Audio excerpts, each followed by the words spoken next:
TEF, thermal effect of food. Interestingly आपको ये सुन के अच्छा लगेगा कि हम जो खाना खाते हैं वो डाइजेस्ट करने में भी हमारी कैलोरीज लगती हैं। कितनी कुदरत की कितनी अच्छी चीज़ है कि अगर हमने एक दिन में 2000, 3000, 4000 कैलोरीज खाई हैं, तो हमारी बॉडी जब उसको डाइजेस्ट करेगी तो उसको डाइजेशन में भी जो एनर्जी चाहिए वो भी कैलोरीज की शक्ल में हमारी बॉडी बर्न कर रही होती है। ये एक इम्पॉर्टेंट फैक्टर है अपनी मेंटेनेंस कैलोरीज जानने का। जिस तरह मैंने आपको पहले बताया था कि अगर एक बंदा दिन में सिर्फ फास्ट फूड खाता है, अगर एक बंदा दिन में सिर्फ सैलड्स खाएगा, या अगर एक बंदा दिन में सिर्फ चावल और रोटी खाए, तो इन तीनों बंदों की मेंटेनेंस कैलोरीज डिफरेंट होंगी, अगरचे उनका वेट सेम हो। वो इसलिए क्योंकि तीनों का TEF डिफरेंट होगा। The thermal effect of food that we consume is based on what we eat. इसमें आपको मज़ीद समझाने के लिए ये 3 इम्पॉर्टेंट फैक्टर्स हैं जो कि आपको पता होने चाहिए कि अगर आप अपनी डाइट में प्रोटीन इंटेक करते हैं, तो अगर आपने 100 कैलोरीज के प्रोटीन इंटेक किए हैं, तो 20 to 30% ऑफ द कैलोरीज उसको डाइजेस्ट करने में कंज्यूम हो जाती हैं।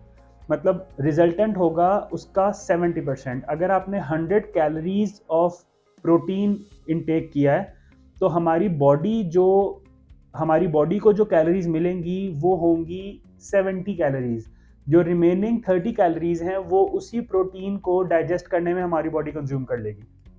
ये सबसे हार्ड टू डाइजेस्ट मैक्रोन्यूट्रिएंट है और इसकी फिटनेस लाइफ में बहुत इंपॉर्टेंस है। चाहे आप वेट लॉस करना चाह रहे हो, चाहे आप मसल गेन करना चाह रहे हो, इन दोनों केसेस में जो सबसे इंपॉर्टेंट मैक्रोन्यूट्रिएंट है दैट इज प्रोटीन। सेकेंड है कार्बोहाइड्रेट्स। कार्बोहाइड्रेट्स कंज्यूम करते वक्त 5 to 10% of the calories that you intake of carbohydrates will be consumed in digestion. Like same example है, अगर आप 100 कैलोरीज ऑफ कार्ब्स कंज्यूम करते हैं, तो आपकी body 10% of the calories, that is 10 calories उसको डाइजेस्ट करने में यूज कर लेगी। रिमेनिंग जो आपकी बॉडी को एनर्जी मिलेगी that will be 90 calories. Fats has the least amount of thermic effect of food, जो है 0 से 3%। अगर आप 100 कैलोरीज ऑफ फैट कंज्यूम करते हैं, तो आपकी बॉडी सिर्फ 2 या 3 कैलोरीज कंज्यूम करेगी उसको डाइजेस्ट करने में। Remaining all will be given as an energy to your body.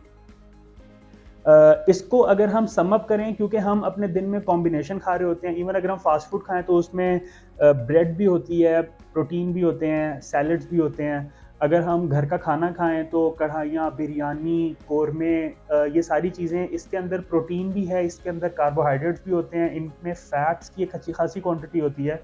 तो हम देसी लोगों के लिए, स्पेशली ये सब कॉन्टिनेंट की जितनी भी आवाम है, इंडिया, पाकिस्तान, नेपाल, बांग्लादेश, श्रीलंका, इन सब के लिए जो हमारा average thermic effect of food है that is 10 to 15% of our BMR। Again हमारा जो बेसिक फैक्टर होगा वो BMR होगा। BMR जिस तरह मैंने आपको बताया, BMR is the energy that your body required just to keep you alive. उसका 10 to 15% will be your thermic effect of food.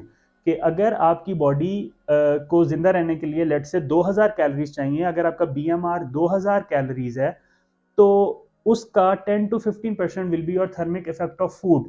Again ये मेजरली डिपेंड करेगा आपके इन 3 मैक्रोन्यूट्रिएंट्स पे, और हम इसी से प्ले कर रहे होते हैं।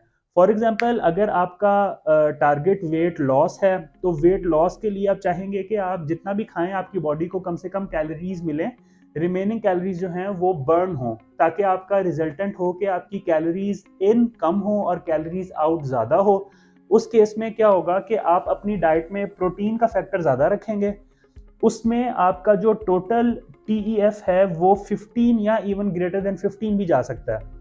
लेकिन एवरेज कैलकुलेशंस के लिए हम अगेन इसमें हम कभी भी एक्यूरेट कैलकुलेशंस में नहीं जाते, हम क्लोज टू एक्यूरेसी की तरफ जा रहे होते हैं। तो एवरेज कैलकुलेशन में हम इसको 10 to 15% of BMR he consider कर रहे होते हैं, क्योंकि हमने सारे दिन में कार्ब्स क्रेविंग्स भी करनी होती हैं, हमें ऑयल की भी ज़रूरत होती है जो कि गुड फैट्स हैं, और हमें इसके साथ साथ प्रोटीन की भी ज़रूरत होती है।